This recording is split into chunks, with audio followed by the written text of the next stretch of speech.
It's weird that you say that. So I have excellent vision. Oh, I was like, what did I say? And like I whenever I see somebody like squinting and like having a hard time seeing something, part of me I'm like, God, I wonder what is it? What do they see? What does it look like? It's blurry. Yeah, but like in what, like I don't know. It's not that intriguing. It is to me. Because I see something far off in the distance. I'm like, hey, do you see that? And people are like, what? How the fuck do you see that? I'm like, I don't know. I see that. You see that? Well, I think the one though is like our vegan friend when they have to do the squint.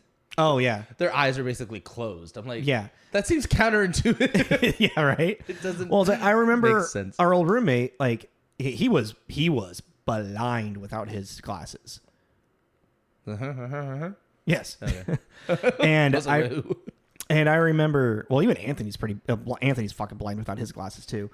But I remember I was like, hey, do you mind if I try your glasses? He's like, why? I'm like, because I want to, because I feel like it's a inverse polarity thing. I heard him. Oh, like said that. Why? Yeah. I was like, because I believe like inverse polarity. Like if I put on his glasses, I can see the blurriness that he sees. I don't know. I don't know if it's true or not. But like I remember putting his glasses on. I was like, oh my God, I can't see any of these. Like, yeah, neither can I. Can I have them back now? Where'd you go? Yeah. I don't know. I just how blurry is it? No, I have something in my eye. Oh. I think how far, like, is it, can you see really close, or is it farther away is hard to see? farther away. Okay. Yeah, like driving, like looking for signs. I think I just need them. Let's get to that point. Yeah. It's like it's just very suddenly gonna not be okay. It's do okay you know which eye it's worse in? Have you done that before? Have you done that? It feels the same. No, but I need to. We're not doing an eye test on here. This is Tommy. This is Jacob. This is Tommy and Jacob's mixtape. What the fuck? Me, Jacob.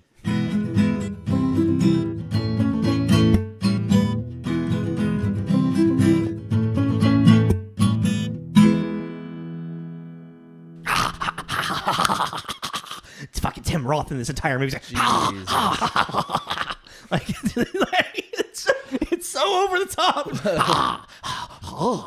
Welcome back, everyone, Ari. to TJ's mixtape. I'm Tommy. That's Jacob. We are a movie review podcast where we talk about the history of movies, how they're made, where they came from, who made them, who started them, and then a little kind of talk about the whatever history we can find. Yeah, and the plot of it, and then we give it an arbitrary rating just for shits and giggles. And yeah, what are we doing today? We're doing the remake of Planet of the Apes. So if you're following along, the new movie Kingdom of the Planet of the Apes. I think it'll actually come out the day this releases. Yeah. Today? Yeah. All right, so we're getting the fourth installment to the reboot series, Rise, Dawn, War, now Kingdom. Looks so good. Of the Planet of the Apes. So we thought it'd be kind of cool to go back, and we did the original last week, so check that out. We did 1968's, and then this week we're doing 2001's remake boot thing. Whoa. This was kind of a wild shit show. Right? Of a movie to get made. Right? But if you're unaware of what Planet of the Apes is, an astronaut gets stuck on a planet controlled by a very angry chimp. You know what's interesting is they're not racist this time. They're just angry. Oh, they are. They're very racist. They enslave them. No, but they're not to. They don't like humans. They don't. Yeah, they're racist against humans. They're not the same race though. Anywho. No, like in the first one. I see what you mean. You know what I didn't really think about, for last. I thought you were talking about them towards the humans. No, it was about their hierarchy. Their hierarchy. Yeah. Yeah. I mean, but okay.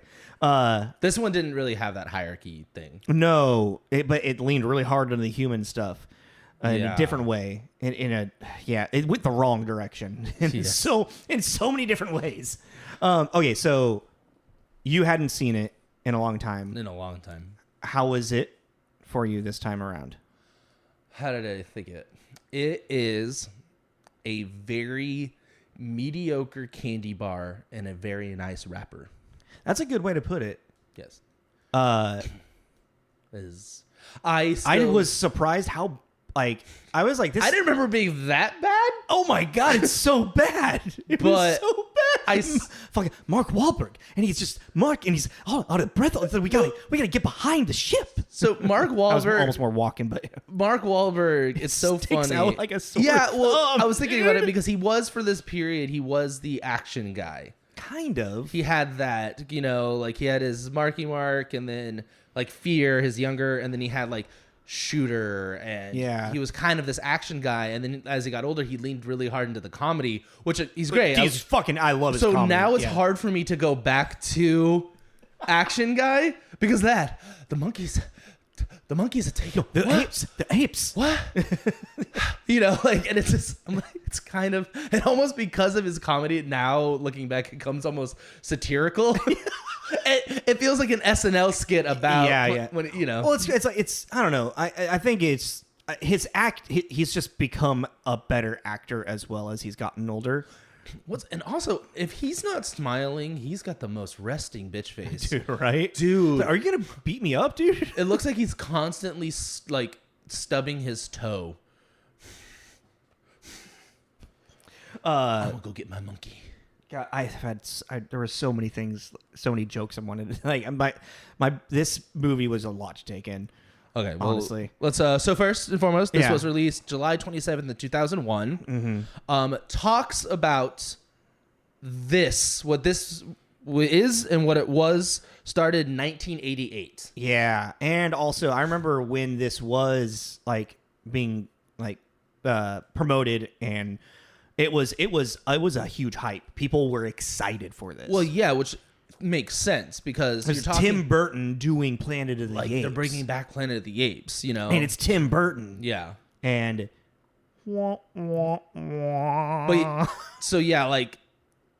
they wanted to do. I'm not going to go into all of that, but I just wanted to give the quick history from 1988. Yeah, I had some notes for that as well. So, I just want to say it started off in 1988, and there was all these talks about multiple different scripts came down the pipeline, multiple different directors, people that were approached to be attached to this. Just some I wrote down: Sam Raimi, Peter Jackson, Fran Walsh, Oliver Stone, James Cameron. Mm-hmm. They were really putting a lot of eggs into Arnold this basket. Schwarzenegger was attached to a script. The original, one of the originals, not script. The original one. Yeah.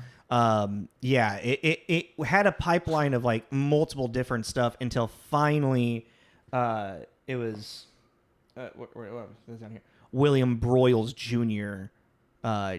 Got it. Yes, became on it. Yeah, but and also if you're just for shits and giggles, just look up some stuff online because, like I said, it's way too much to get into for the hour that we try to. We could spend an hour just talking about that. Yeah. But even just the scripts and spec scripts that were created, this thing went through so many different evolutions and transformations of what it was. It's kind of wild. Well, and it was also originally titled Return to the Planet of the Apes, and it was supposed to be a sequel to the original franchise. Yes, and our main character was going to be a descendant of Charlton Heston's character. Who was then going to lead as a revolt uprising against the apes. Which that's kind of where we get to at the end of this in a way. Kind of, because he helps the humans stand up against the apes. I thought you meant the ending. No. I was like, I guess so. M. Night Shyamalan would be just even that was very his vibe. And, that's the thing though. That ending. Okay. So yes. So just this was a long time making with a lot of executives and pretty much once Tim Burton kind of got on board, then it was able to set sail. But I read also that because there was talks about doing a sequel, and then Tim Burton was approached at some point and was if they asked if he would do a sequel, he's like, I'd rather jump out a window. Yeah. And then Mark Wahlberg and a couple others were like, we would do it if he would do it. Yeah, if Tim Burton was on board, then we would do it. But yeah, so our director he ended up with was Tim Burton, an American producer, writer, animator. Weirdly, We've never done him. No, I think we've been avoiding really because that's kind of like a big name, and also we're weirdly like huge Tim Burton fans in general. I think I've probably seen every single one of his. I've seen almost every single one, that's for sure. I mean, definitely all of his earlier stuff. I never realized this, but he's not really a writer. Like most of the stuff that he's done, he's just directed and produced. He becomes like the producer. Like he is like the head, producer, artist on the project. Mm-hmm. But there's always someone else that has written the screenplay, or didn't he write Nightmare? Oh yeah. He wrote Nightmare Before Christmas. When you said Nightmare, that went to Nightmare on Elm Street. I'm like, was it? No. What? He wrote Nightmare Before Christmas. Yeah. He wrote that, and he's a producer on that, but he didn't direct that. Yeah. That's why it's one of those misconceptions. Yeah, and that's why it's Tim Burton's A Nightmare Before Christmas. But I mean, he created the story for Edward Scissorhands, but then produced and directed that. That was like his. It's like his art. It's like he has this idea and this vision, and then he kind of tells the story to somebody, and they like write a screenplay, and then he kind of works with them. But he never gets like a writing credit, and I think that's I kind of appreciate that. That's for the Writers Guild Association. We're gonna take a story that was creepy and weird, and we're gonna make it a shit ton creepier. College humor, right? Do you remember that's right. Yeah. Tim Burton making a movie. Yeah. Get Johnny Depp and Helen on the phone. Helena on the phone. Yeah. So I mean, really, yeah. So I mean, we already just named a couple things. He did Beetlejuice. Big Fish. Directed the one of my favorite Dark Shadows. Big Adventures. I haven't seen that one. I don't know why I like that movie so much. It's a really weird departure from the original series. I just really enjoy that, but I really like that family. That one's a little kind of pushing the family thing. You could get away with it, but there are some pretty. But that Addams Family. Yeah. That gothic. Speaking of Addams Family, he recently did Wednesday on Netflix. Yes. Yeah, it did Wednesday. The two original Batman, not original, but the 80s Michael Keaton Batman. The first take of The Dark Knight and The Dark Way. Yeah, didn't like that. I don't know how I feel about it.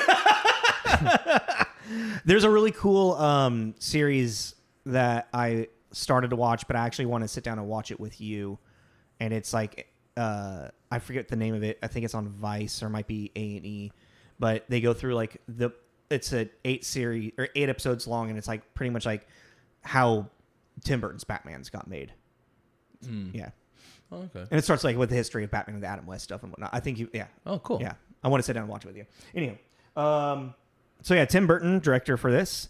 And then for writer, we got William Broyles Jr., who wrote the original screenplay, and he also wrote like Apollo 13. He's written Jarhead, Castaway, Polar Express. But it was apparently his script was like $200 million budget, and the studio was like, no, we need to do this for half that. They did $100 million, yeah. So then Tim Burton brought on Lawrence Konner and Mark Rosenthal. And they kind of are like what I saw is like they're kind of like a writing duo. They have their own separate stuff, but together they've done things like Legend of Billie Jean and Mona Lisa Smile. And I think with them and Tim Burton, they were able to get to what they wanted, because I know a big thing is like the studio was kind of like curious about maybe doing all of the Apes hair and whatnot with CGI, and that would have been a huge mistake. It would have been a huge mistake, and especially for that time, and then also super expensive. And Tim Burton's like, no, let's do it all aesthetically, and because he worked with Rick Baker. Well, because also motion capture wasn't there yet. No, not at all. It's I mean, they're filming this in like 2000, late 2000s, early 2001. But special effects was Rick Baker, who we talked about. He did Wild Wild West. He's worked with Tim Burton on a couple of things, and I forget the other thing that I forgot to write down. But Wolfman. Oh, okay. He did the makeup for Wolfman. Right. Okay. That also is a mediocre candy bar and a pretty rapper. I still like that movie. Yeah, I don't think it was just weird. Yeah. It kind of had, I feel like, the same problem of the flying around animal problem that this one has. yeah. The temper tantrums. Yeah. I'm sorry. So yeah, do you have any more things to add for Tim Burton or the writers and whatnot? And then also, based on the book by Pierre Boulle, who we talked about last week with French author. Yeah. Very much a much bigger departure from. I that's one thing I will give credit to about this, just as a franchise, especially. Well, I mean, till now, but it really, it's like, man, they just took it and they ran with it. Yeah, which is kind of fun. It's really it's like, so even like Tim Burton and like the original screenplay for this apparently was the name of the planet, like Akala or something, Atala. Mm-hmm. And Tim Burton even was like, I don't want to remake or I don't want to make a sequel to Planet of the Apes. I want to like do a reimagining of it. Well, and it is kind of interesting that they are actually in this one, they're on a different planet. Yes. Which is kind of cool. Mm-hmm. And it's also, it and that's the thing that like, so that's really cool. That's another thing with that is that for this being a remake, they took a lot of creative liberties from the original story.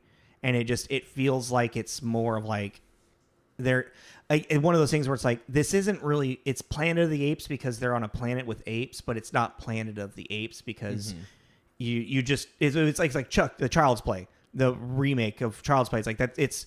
You took the concept and just put it onto a different sci-fi thing. Well, yeah. But it was also just it was just a smart idea. Let me put it this way.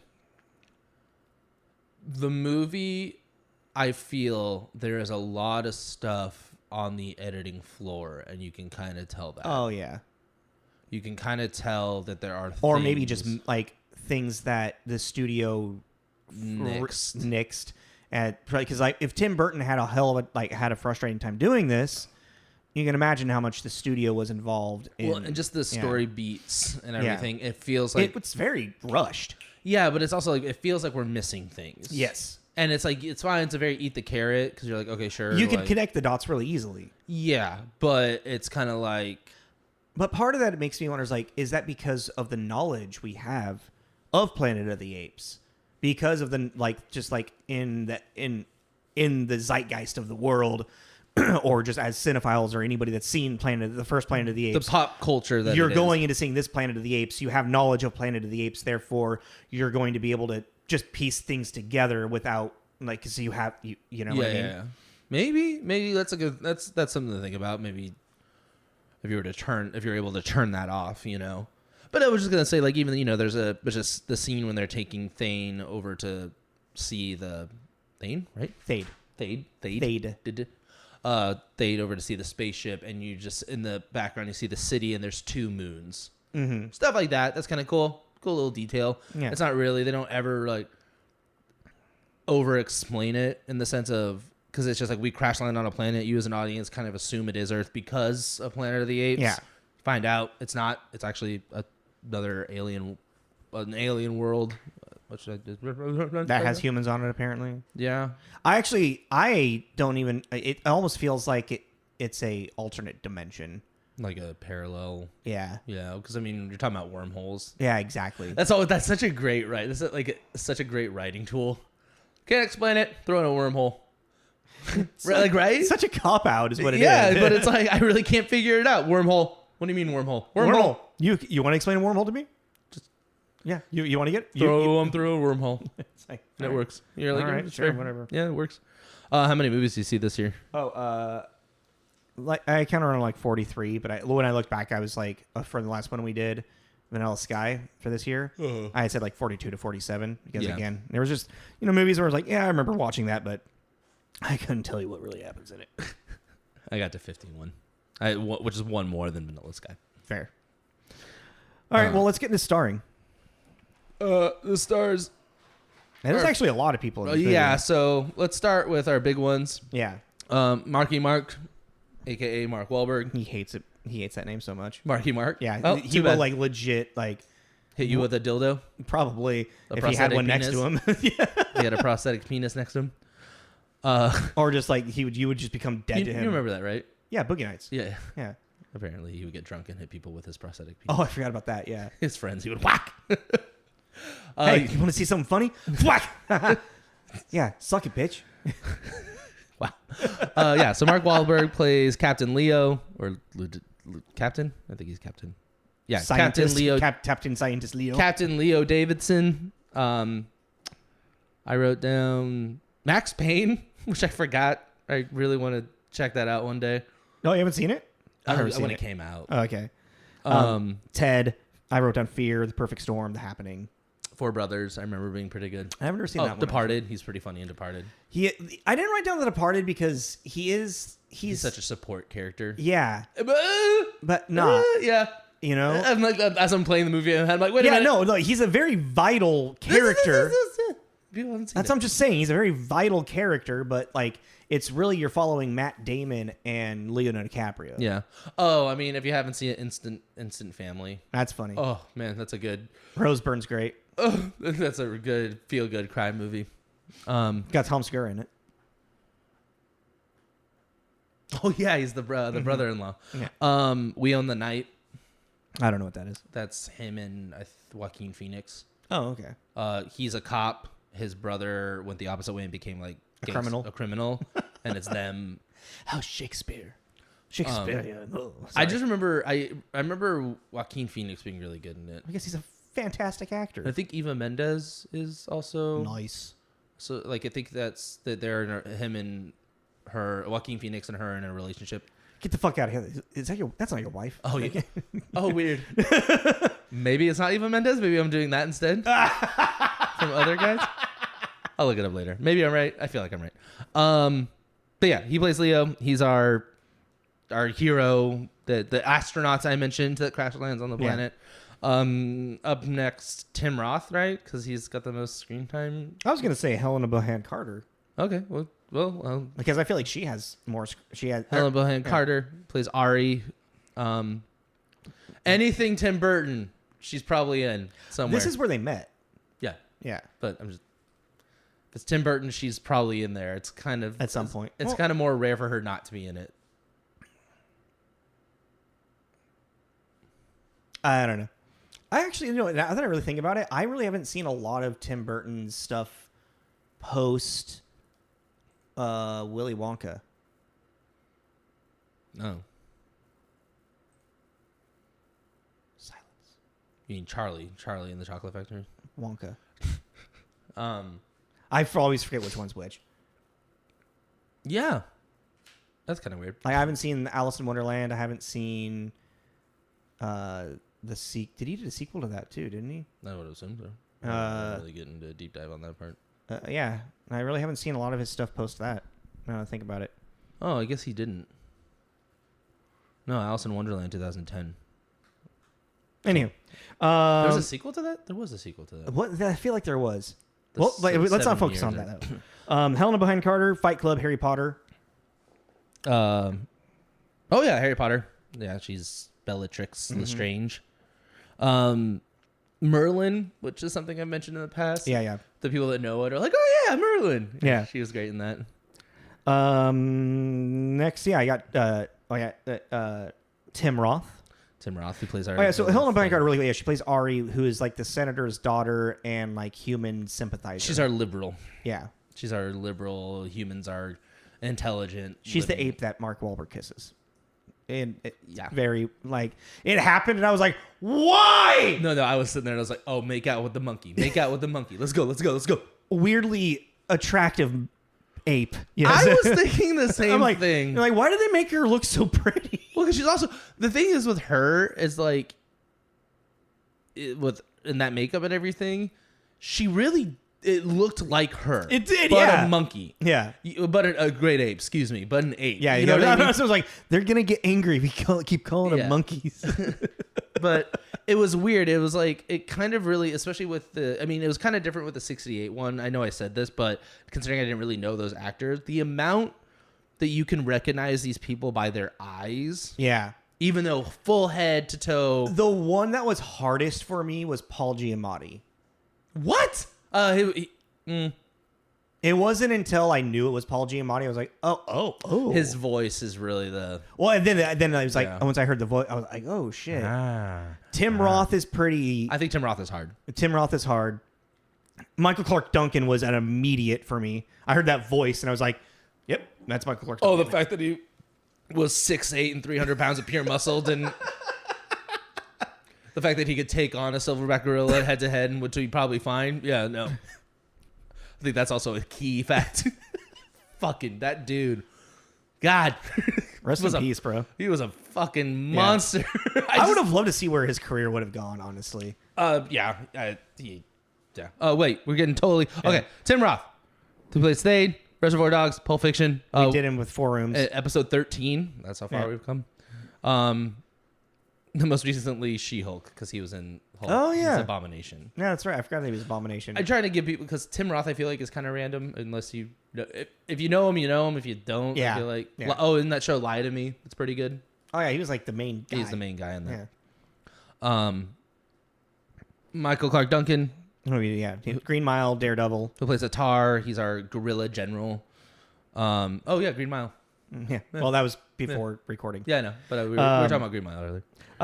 He's one of the OG Kingpin. Yeah, Ben Affleck. He was. Yeah. I liked him as Kingpin. I did too. I think again, I'd have to go back and rewatch that movie. I mean, that movie's just bad. But I remember him being a good Kingpin. Just that, because that really giant. Colin Farrell's Bullseye. Imposing giant man. Duncan passed away in 2015, 2012 from a heart attack. Oh, that's right. Yeah. And then, as you said, Paul Giamatti, who plays Limbo, who's our orangutan slave trader. Who did we talk about him in Truman Show? Did we bring him up? I think honorable mention, but that's what I was trying to remember what we'd done with him in it. And Shoot 'Em Up. Oh, right. Which is actually a key episode. That's what started to Eat the Carrot. Yeah, wow. He's the villain in that. He's great. I forgot about that movie. And then something I brought up that I just want to bring up again. The Holdovers is something more recent that he was in. Very feel-good drama, comedy, coming-of-age thing. Was very sweet. Was very pleasantly surprised. And I just rewatched The Illusionist. And he was pretty great in The Illusionist, too. I need to rewatch that. He's the detective trying to solve the case. And it's like The Illusionist Prestige. Which one do they? Yeah. I've come to realize I really love Paul Giamatti. He's a great actor. I love him. Sideways. Yep. American Splendor. Have you seen that? Mm-hmm. Have you seen that? Mm-hmm. I haven't watched that one actually yet. I haven't seen it in a minute. After that, I have pretty much like some quick honorable mentions. Like Estella Warren, who's like the female lead, human female lead, who I swear to God I thought was Amber Heard. I can kind of see that. She looks so much like Amber Heard. Yep, it's kind of crazy. Yeah, I really thought it was her. I was like, and it was one of those things. I was like, oh, maybe this is like really. I was like, the math doesn't super make sense. No, she's too young. I was like, there's no way. But I just for a split second, I was like, oh, that's interesting. Yeah. But no, it's not her. And then Chris Christopherson. Random, for 3 minutes of screen time altogether. Yeah, but I mean, it's Chris Christopherson. Yeah, who we talked about in Blade. Yeah. Carrie Hiroyuki Tagawa. Your brother's soul is mine. Shang Tsung, yeah. He plays Kroll, he's like an ex-general, a guerrilla general, who then the senator took in, like, as just like to... Who's a great warrior that utterly gets his ass kicked way too quick to be a great warrior. Because he's an old man. I know, but they kind of really build that up. And it's also like his student that beats his ass. Am I wrong? Did they really build that up and it was a really big letdown? I mean, I was watching him kick ass before he got took out by Michael Clarke Duncan. I know that's what I'm talking about. That needed to be a little more. Yeah. They really built that up and they went, bye, Kroll. Yeah. You're like, what the fuck? And then Eric Avari, which we did. He's another one of the human servants. We talked about him in The Mummy. Yes. And David Warner, who plays one of the orangutan senators. He's who we talked about in The Omen. He's the journalist in the Omen. Yeah, no, but which... At the dinner party? No, I thought that was Glenn Shadix. Yeah, Glenn Shadix is Senator Nadeau, the orangutan at the dinner party. Oh, so then is David Warner's the father. Oh, of he's the Hard. father. That makes more sense. Yeah, Glenn Shaddix is the Otto from Beetlejuice, the interior designer. Oh, okay. The friend with the little, you know what I'm talking about? No. In Beetlejuice, the wife has that friend that comes in that is helping like redesign the house. He's kind of a bigger guy. Oh, taller. yeah. Okay, yeah. Really? That was the dinner guest. That's okay. That's Jesus. And that's he had that same vibe, that very that waspy vibe. Also, I hated that. And then really quick, Charlton Heston, uncredited. Oh, he's Thade's father. And then even Linda Harrison. Harrison. This woman in cart. Woman in cart. She's not. I don't think she's in any makeup. She's a woman in cart. Yeah. But yeah. So and then those are two actors that were in the original '68 version. Yes. And they did little cameos things.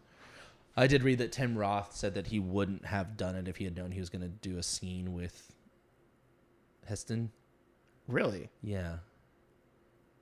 Apparently they butted heads really bad. Oh, wow. Yeah. Apparently it was really difficult because they really respected him as like an actor and everything, but their personal views really... They're very different people. Very different. Two different generations, maybe. Yeah, maybe. That's pretty much everyone, right? Yeah, that's a long list. We need. Yeah. Oh, and then Deep Roy. Just again, it's Tim Burton. Deep Roy's in it. Oh, where? When? Gorilla Kid and Thade's niece. Oh, really? Yeah. Okay. The little one that Ari tells, like, don't throw shit at humans, and he's like, that makes sense. Yeah, that makes sense. Yeah. I don't know. Okay. We need to get into reviews. Okay. Yeah, it scores. This is middle below, not good. IMDb's got a 5.7, and then on Rotten Tomatoes, it's got a 43% tomato meter, and then a 27 audience score. So this was definitely, and it makes sense. I feel like in just like scores, like the critics are just like, okay, whatever. It wasn't very good, but then the audiences were like, how could you do this to Planet of the Apes type thing, you know? Which is weird for you to say because, you know, as being the review guy, the critics that liked it really liked it. Yeah.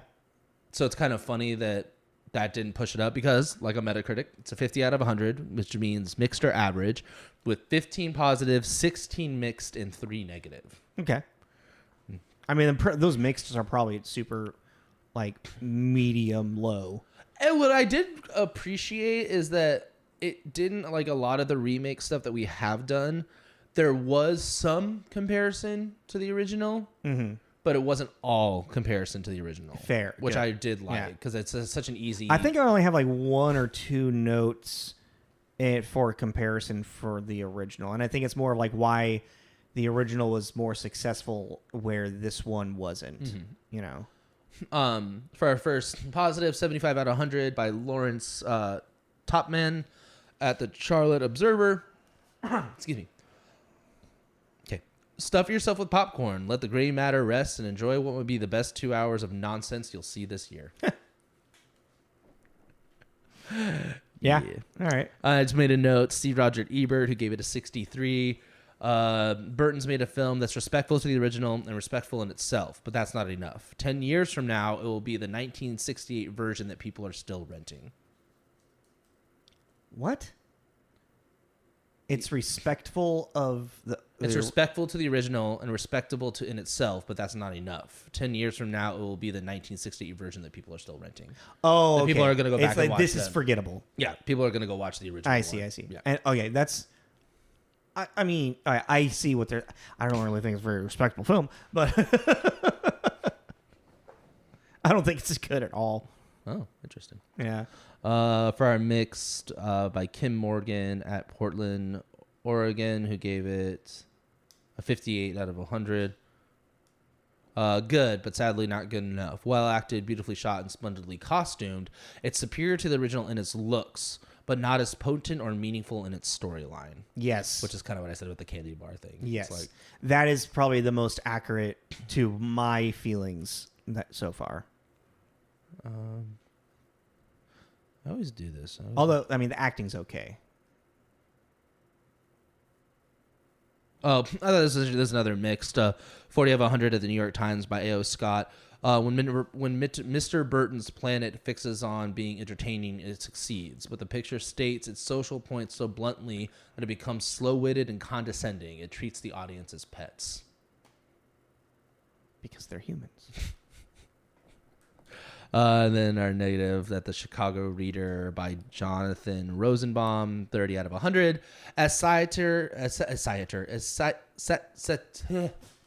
Satirical? As satire, it's toothless and at times close to incoherent. Its predictable swipes are aimed equally at conservative, racist, and bleeding heart liberals. Usually, if it gets a chuckle out of me, it's the one I write down. That one got a chuckle out of me. I mean, the biggest thing, this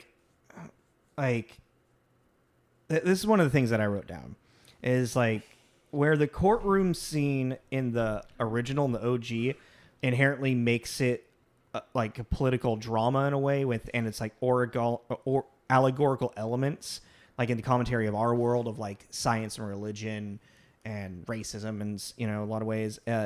This movie like just takes those ideas, and it's like I feel like it just expects us to know them, or it kind of devolves it down into just a generic sci-fi. Like it's like the it's there, but it's not. Like the first Planet of the Apes was making a commentary about these things. This movie just happens to have it in there, and it's more about the humans just trying to escape for fun, and also like making the humans intelligent in this one. And like have a bit of a culture, it creates a different dynamic than what the original one was. Because in the original one, the humans were looked as animals because they can't talk, because they don't have culture, they don't have a society type thing. This one, they talk, and they clearly have some type of, and even like Ari's like, they can make stuff and whatnot, and they're like, oh, that's ridiculous or whatever. It's like, you're just now suppressing just another race of humans is what's happening here, which then makes the racism commentary stronger, but then it doesn't lean into that. Well, yeah. I mean, it loses its... Well, there's a couple things about that to make it kind of loosey-goosey in the sense of, because of the inherent however these humans got here, the idea that they cover that, the crash landing, yeah, but also implied that most of the humans were killed by the apes, so so somehow they got away and they procreated enough to 2,000 years later to start whatever. We're not getting into that part yet. Well, what I was getting to was the fact was going to be our Eve. that he becomes our hero. Our hero becomes less important because of the fact. Okay, so we're all intelligent. That was a big thing in the original. Mm-hmm. Is that he was the intelligent one who could actually speak? Yeah. Holy hell, he could talk. Yeah. Get the fuck out of here. So you lose that a little bit, and now it becomes our general villain. He becomes fixated on this one because he kind of stands up to him in a way, in the sense he looks at him, which you kind of again assume that that's a hierarchy thing. The humans aren't supposed to look at the apes in the eyes. Yeah, because humans in this world are nothing but slaves. I know, but we're talking about the things you're just supposed to kind of assume. So you're like, okay, that's a thing. Well, I feel like that's establishing. And then they get rid of that whole hierarchy kind of feeling of all apes are actually kind of seems to be created equal. Yes. As you're derailing me. Me saying yes? No. Before that, about the established. I totally lost it. Shit. Okay. Hierarchy. The monkeys or the apes. God damn it! Now you got me to it. The apes. They have no. There's no hierarchy with them. Oh, because then it goes into that whole something that is kind of missing is that religious zealot thing. Yeah. Which we had, and I don't want to do this thing about comparing it to the original, but these are things in the original that you could have kind of expanded on, because it's like in the original one, they had this religion to fall back on, much like humans do. The reason that that's not okay is because our God says it's not okay. Well, they do in this with their religious idol of Semos, that the monkey that the ape that they I know, but from. I understand. But it's not to the same. That's what I'm saying. It's not the same as the original. No, but the religion is there, but they're not as zealot about it. Yes. The most you get in the very beginning is Atar, and he gets angry that they're about to eat without saying grace, basically. Yeah, that's kind of the most you get. Okay, then that's true. Again, this is a religious society. Or for some, it's a religious society. And it's like... And it's, in an interesting way, it's kind of like a reflection of the evolution of our religious society, where some people, like, we say grace before dinner, and some people are like, yeah, we believe in, in Christianity, but we're not going to say grace every time. Yeah, the pick and choosing of what you want your... But no, and that's kind of like religion. One of the things in my comment with that there is that it's like they had a checklist of like, just make sure it has these elements of like the original, but the commentary of what the original was saying to what this one does, it just it feels empty. This movie feels empty in comparison to what the original one did. It just feels like general sci-fi that turns into an action sci-fi, as opposed to making a commentary on a modern society. I kind of have thought about that. I was watching this and I was really thinking about that Lost in Space one that came out roughly around the same time. Yeah. Which I really enjoy. It kind of feels like, because you have the original of, so Lost in Space. Yeah, you have the original of these two. Then you have this 90s, 2000 remake thing.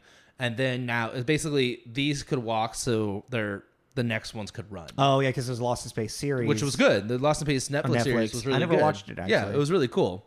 It's got like a 7.5 on IMDb. It's and now we have like Rise, the new Planet of the Apes, the franchise, which I rewatched Rise the other day. I messaged you. Holy crap, is that movie good? So good. And it was really cool to see, because I haven't watched that one in so long, to see the parallels of like the window as the symbol, and I was like, oh, and even Koba's in Rise. All right, yeah. Anyway, and it's also, I think that they were ingenious by focusing on the apes. No, and that's actually where and replacing all their main actors. We need to get back to actually talking about this movie and like why it was unsuccessful, other than just like these comparison things. But one thing I do want to say is like what makes the new reboot franchise that with Kingdom coming out successful is that instead of focusing on like this like reflection of a society, it becomes about how apes evolve, and then like what it's more like Rise is like a Frankenstein.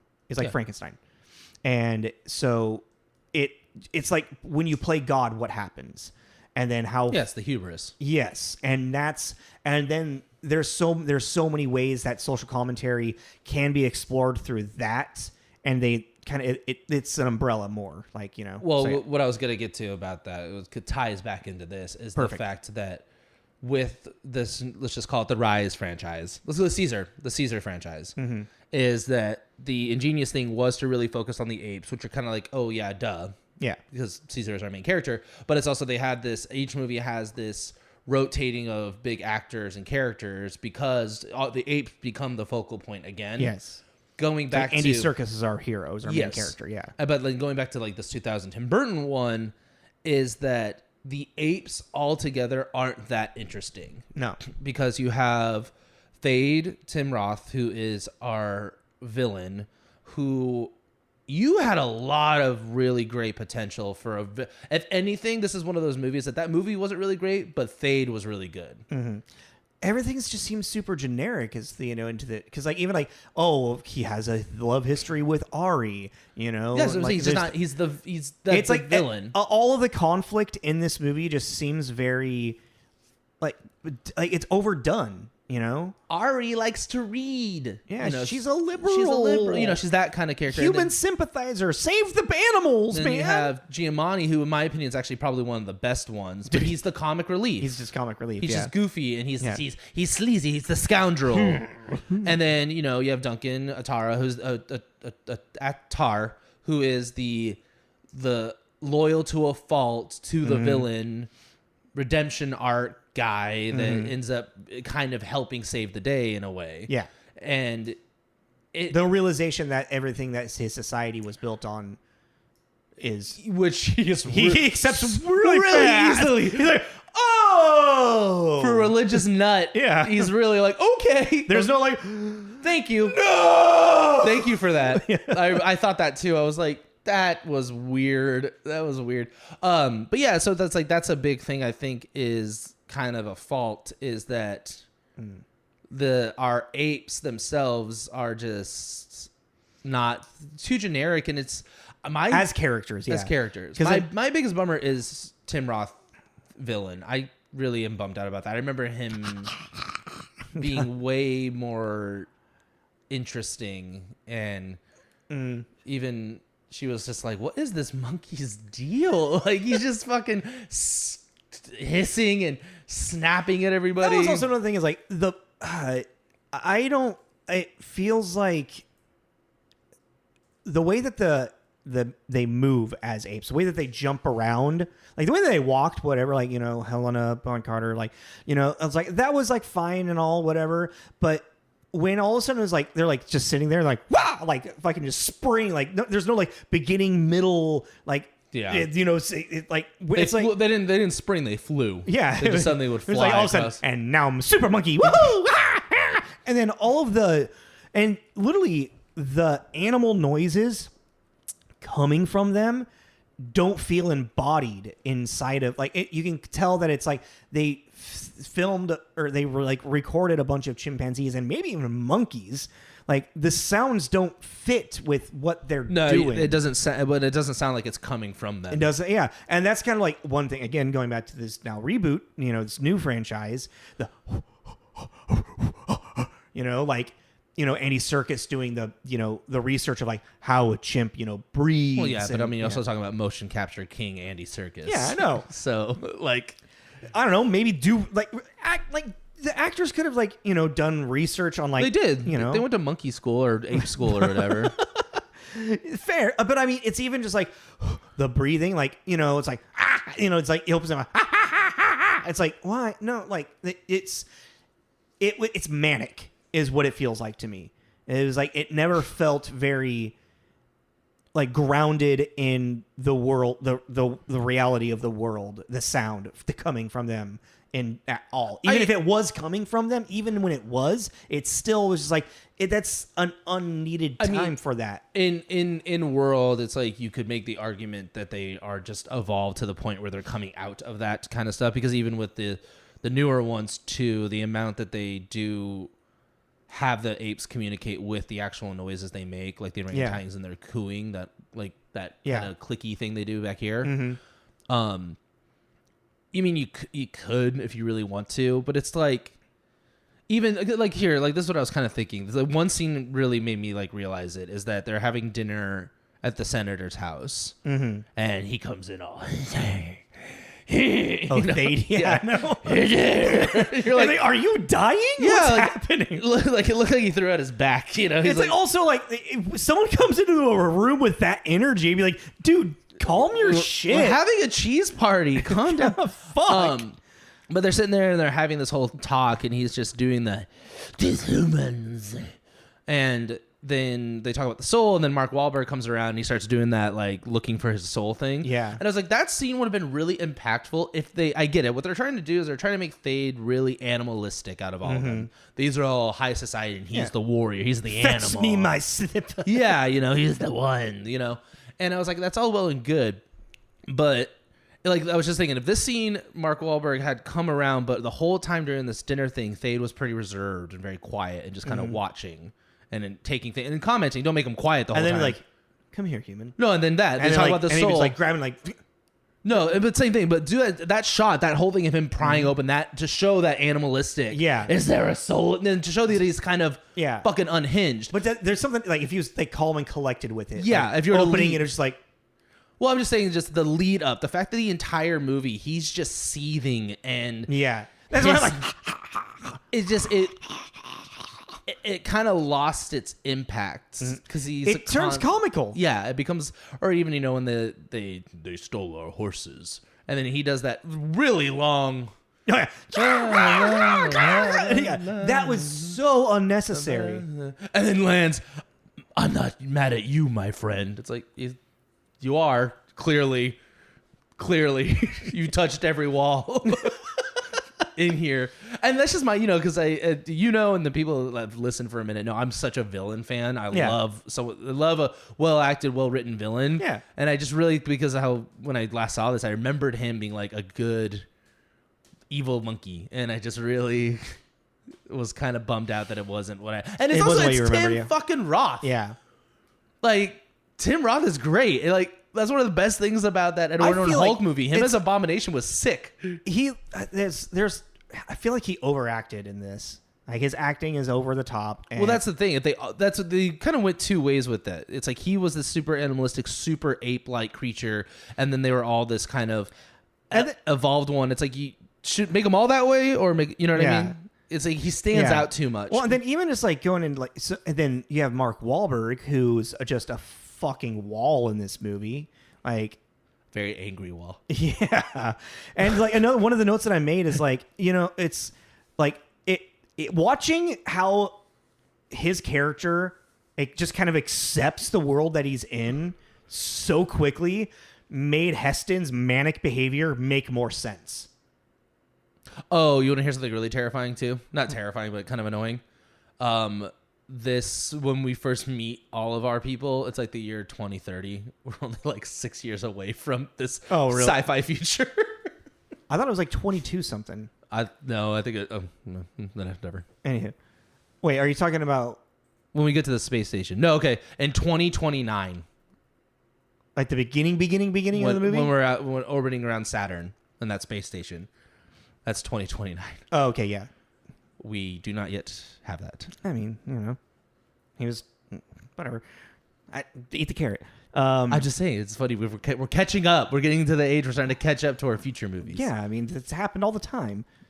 I'm sorry, because I don't really care about that. I know. I thought it was funny. Okay. God, I guess not. Moving on. Hey, we've had I've done this to you as well, or right, whatever. Mark Wahlberg's non-manic behavior. Yeah, fuck you too.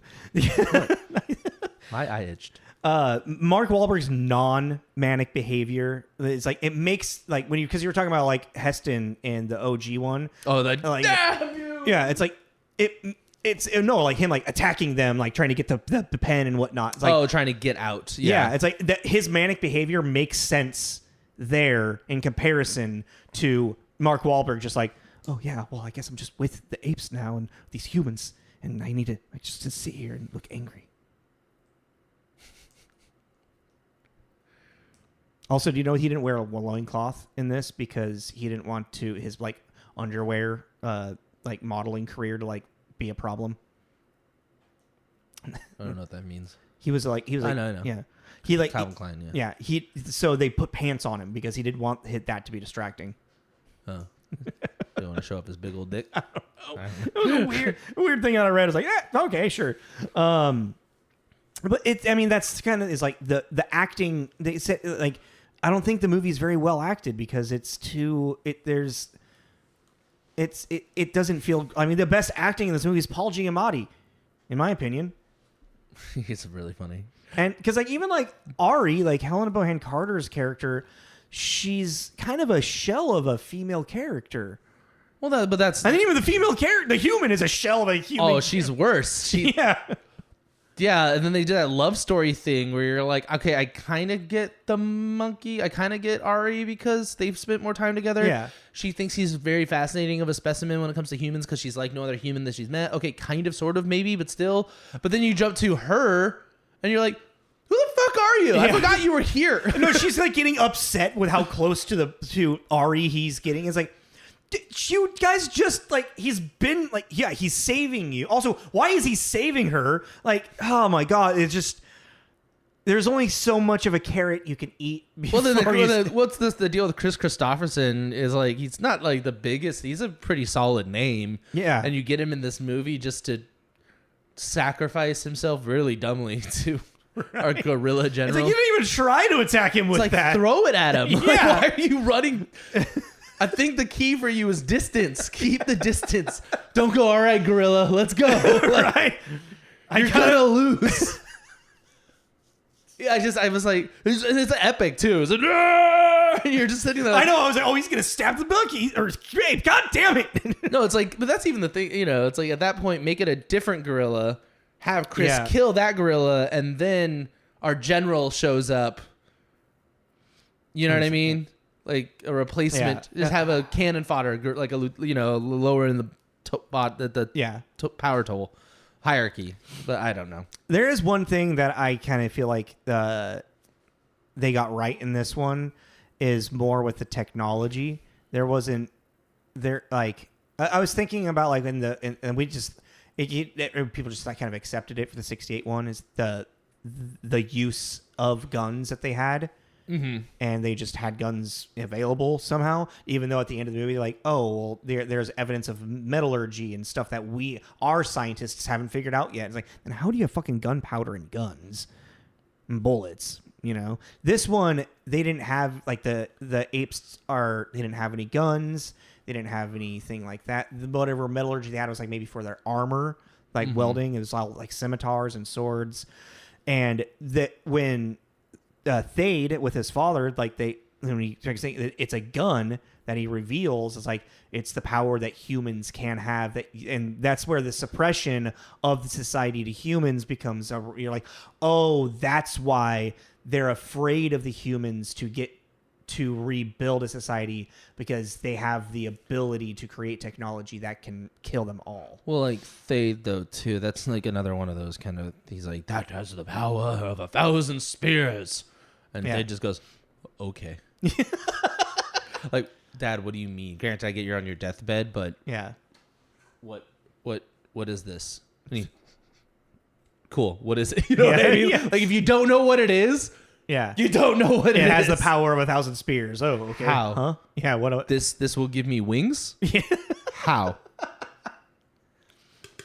How? You know what I mean? And he's like, I can't love they kept sniffing the barrel, but that's like neither here nor there. But it's just a lot of it is, and that's kind of what I'm talking about, where I feel like there are moments missing. I think the editing floor thing, because there's just this these dialogues that you as an audience member go, to a certain extent, you when you watch anything, you kind of have to, accept the fact you might just need to eat the carrot and go, okay. Yeah, because there's definitely like, I feel like especially with this whole thing with like when he gets the guns, like as a filmmaker or writer, what have you, you're seeing like you're presenting a gun, the image of to us. We know how a gun works. Therefore, the character will now inherently, it's like, oh, has the power of 1,000 spears.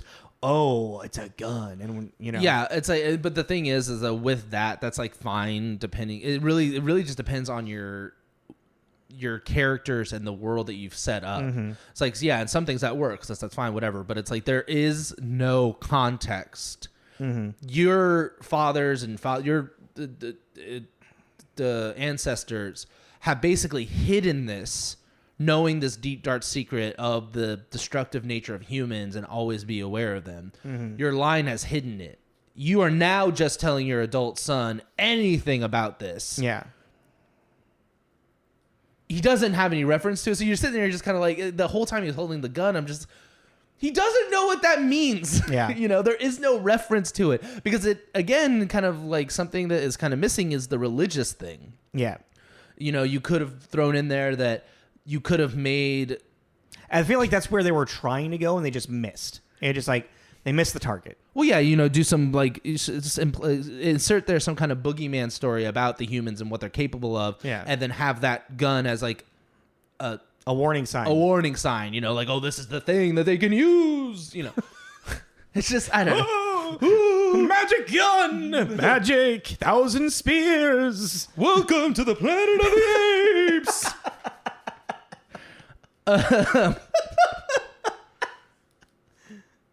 It's like, I mean, what are we at? About an hour, pretty much, yeah. I mean, all in all, we should be wrapping up, yeah. Okay, well then, or starting to, yeah.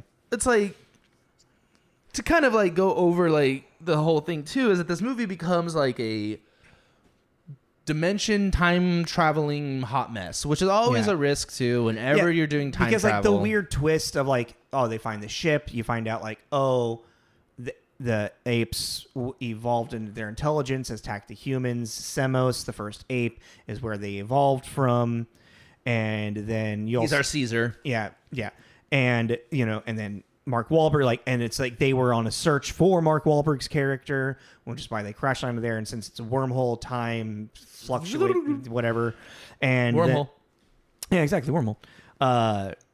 Which that's a big twist of the movie. And then we have Pericles comes down and lands, the ape that he went off looking for, and then it's like, oh, it's Semos. Oh no, it's just a fucking ape, and proving everything. And we had Michael Clarke Duncan, but then the end. Well, going back real quick, just in that little moment too, the whole Pericles arrives, and and so on and so forth. The amount that the religion is suddenly just utterly disregarded is kind of wild. Oh yes, yeah, with Pericles, yeah. Well, like Pericles lands, and then Thade attacks their god. Yeah, right. That's like Jesus shows up. It was like, hello, and you just sucker punch him. Like, I was just like, pick any deity, yeah, I know. And you just go whack. Waka waka whore, like it's like it just. I was like, okay, and then they capture him and they whatever, and he's like, Mark Wahlberg, no, I'm gonna go teach these monkeys about evolution. We brought you here, okay? We did, and then you, thousands of years now here, and then Atari's just like, oh, yeah. Everything I know is a lie. And you've known this dude for 10 seconds, and you've been basically chasing him to kill him. He'll say anything to get out of this. And then you look at your best friend. When we get back, you're going on court for heresy.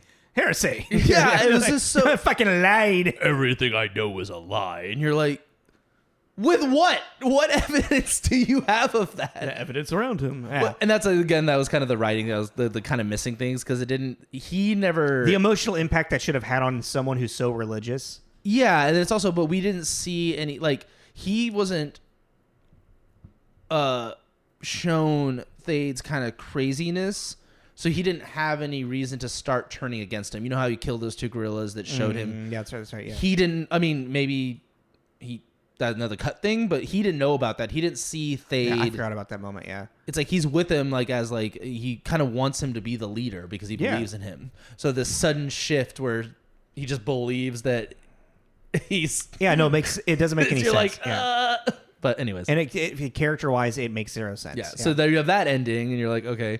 And then he decides, and then Wahlberg gets into Pericles' fucking ship. So but why does he leave Pericles? So he can be with his kind. I don't know. Well, no, but really, like, real quick. I don't think I honestly, I don't think he could take. I don't think that he could like life support. Good. Like, it's a one seat. Oh yeah, it's a fucking chimp. Put him in your lap. It's a toddler size. Chimps are a lot bigger than you think, buddy. I've seen him walking with the chimp. The chimp could sit there. I just thought it was weird. Again, they didn't explain why he's leaving him. It'd be uncomfortable. I don't know. Autopilot. You're going through a wormhole. I think it's also the chimp's leg is broken. I don't know. I thought it was weird. Why would you leave? Like, he fucking saved your ass. And also, now leading into the next part of the movie, Pericles clearly helps with situations when running into smarter apes. Because then he goes through the wormhole, and then you have this whole debacle. So he goes back in the wormhole and goes back in time. You see it count the backwards. So he's goes back in time to his time. Crash lands in Washington, D.C. at the Lincoln Memorial, but now it's not Lincoln. It's General Thade Memorial. So it's not back in time because... No, they went back in time. When he went back through the wormhole, he went back in time.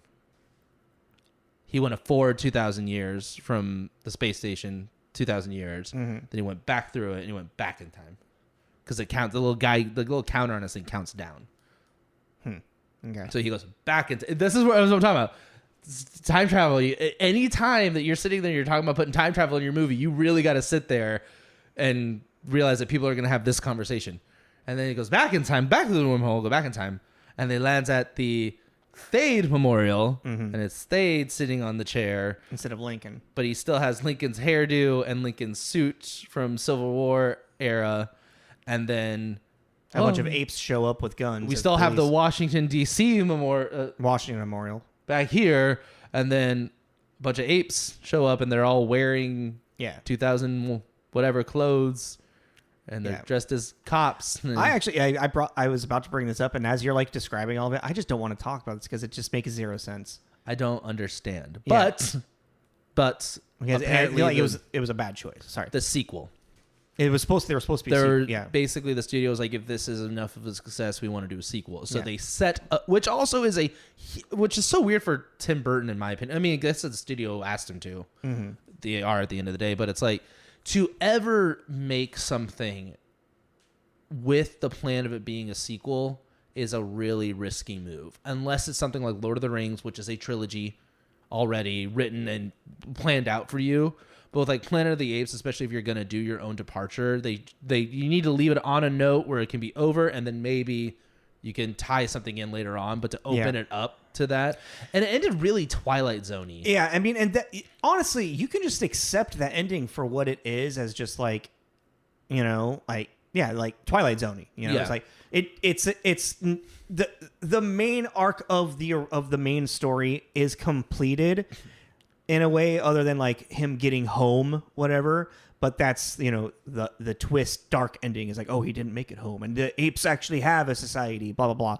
But it's so out of left field.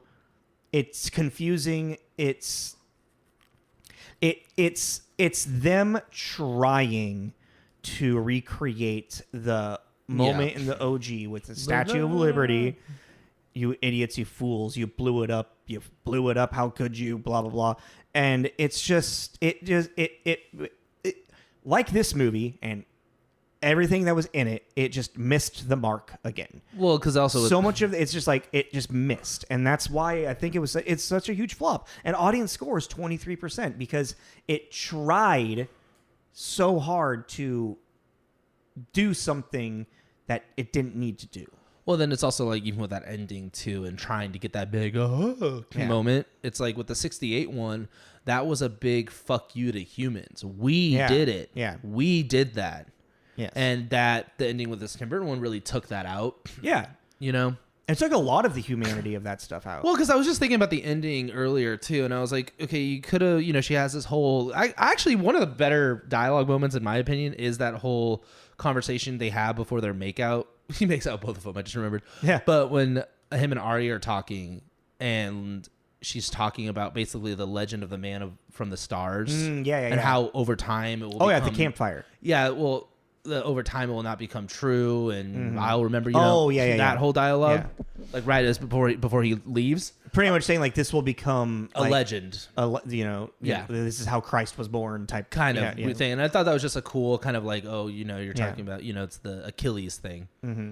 And I just thought that was interesting, and I was like, well, it could have just actually ended there, him getting to the spaceship, taking off, and then you not really knowing. Yeah, exactly. And then I thought of it. Well, and then if you want to push it to this alternate yada yada yada, I was thinking of how cool it would be if he like crash landed, and then we see the the ambulances and everything show up, get a hold of him, and then they're clearly like doing work on him, and then he starts to wake up, and you're like, okay, they got him back to the hospital, he's gonna be okay, and then it ends up being a vet, basically.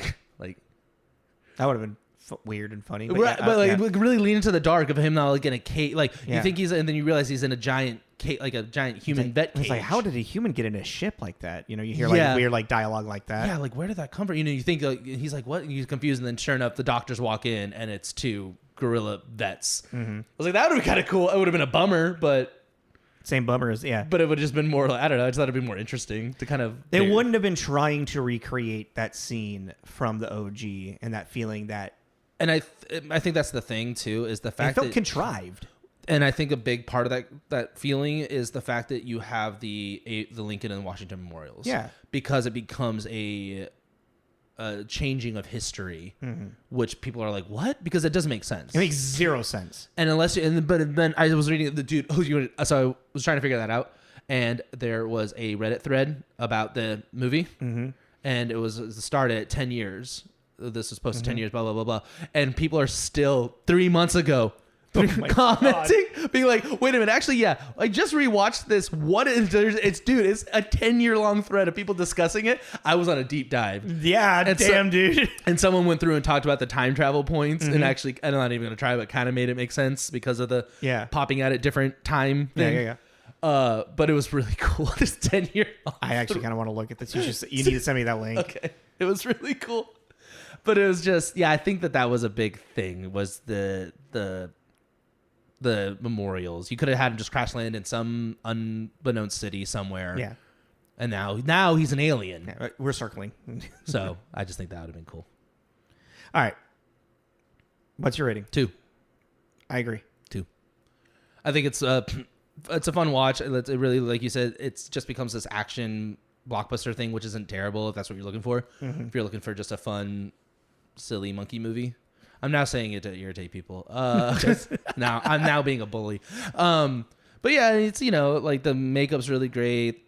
The Danny Elfman did the music. I love the theme he did. I do want to say, actually, the makeup and the prosthetics, they're good on surface, but the hair is so What? The hair doesn't really move. I don't know. It feels after he kills that gorilla, his hair is completely disheveled. Remember? Yeah. He gets but like it's just like when they're walking around in the city, it's just like it to me it looks very stage makeup-y. I think when you have a lot of them extra wise, it doesn't look great. But when I think you have your like one-on-one moments with them, it's okay. But when you have a lot of them, I weirdly think that the original had better prosthetics. I think the mouths, they did better with the mouth, even though they all kind of sound weird because of the teeth. Yeah. I don't know. Just like, how do you learn to talk with those? It's the same thing with vampire movies. Just get used to it. Yeah, you just got to practice to get used to it. I know, but they never seem to get used to it. They always just sound very off. Well, because it's also like it's an obstruction in your mouth. I guess I talking with a mouth guard in. Yeah. But yeah, I give it a 2. Yeah, I agree too. Like, I think I still enjoy it. Like, I think it's a fun watch, but it really is turn off your brain and just kind of go through the motions. It literally becomes just general sci-fi. Yeah. And which is unfortunate because it is like, it's Planet of the Apes. Like the original was such a prominent and an influential, like, movie and story for sci-fi and movies in general. In the last like weekish, let's just say, give or take, I have watched 5 Planet of the Apes movies and I think I need a break. Yeah, you did that to yourself, by the way. I really just wanted to rewatch the new ones. I was gonna say, like, I was actually thinking, like, if he brings up fatigue about ape movies, I'm gonna be like, you did it to your fucking self, right? I mean, I like the Caesar ones. Those were fun to watch. No, the new ones are really good. Considering I didn't remember how the last one ended. Yeah. Like, okay. But yeah, so 2 out of 5, putting it in the book.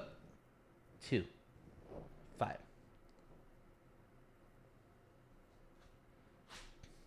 Cool.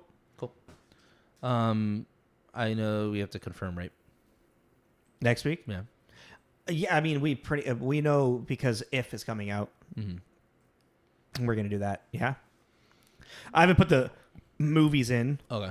But yeah, the new Ryan Reynolds, John Krasinski movie, If is coming out.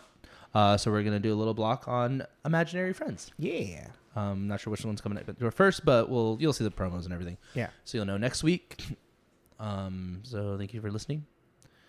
Follow us on Instagram and Facebook is mainly where we put our posts. On there, you'll find a link tree that will take you to everywhere we put our episodes: YouTube, Spotify, Apple Podcasts, so on and so forth.